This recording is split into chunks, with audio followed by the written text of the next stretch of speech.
There was a quick question, Elizabeth, that came in that I'm going to ask you. Is prostate cancer associated with the Lynch syndrome? Yeah, so we don't think there's sort of direct association. I think what Lynch tells us is that some genes in your blueprint have been affected. And then the worry is there some other genes nearby that also has a hit for that? Um, as we know, when we started looking at checking genes, we were starting with maybe 10, not that long ago, several years ago, because that's all we knew. Then it went to 47, then it went to 500, then it went to 1,000.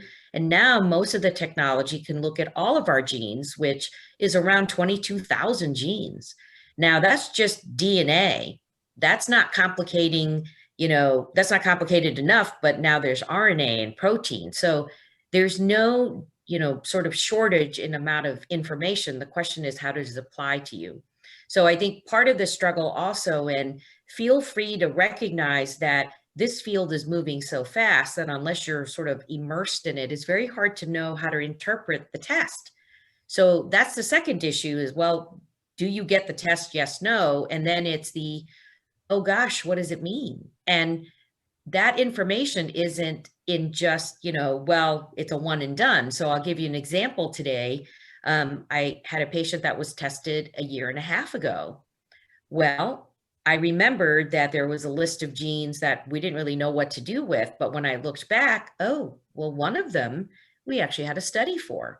It wasn't available 18 months ago, but all of a sudden it popped up and wow. So how is that important from a patient standpoint? Always ask, is there anything new? Is there something else that's happened? Because what's happened now versus even 6 months ago, it just keeps changing.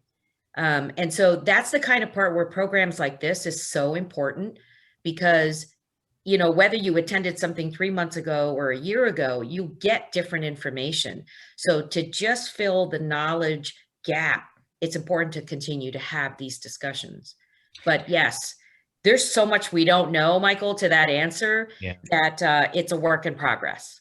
Thank you.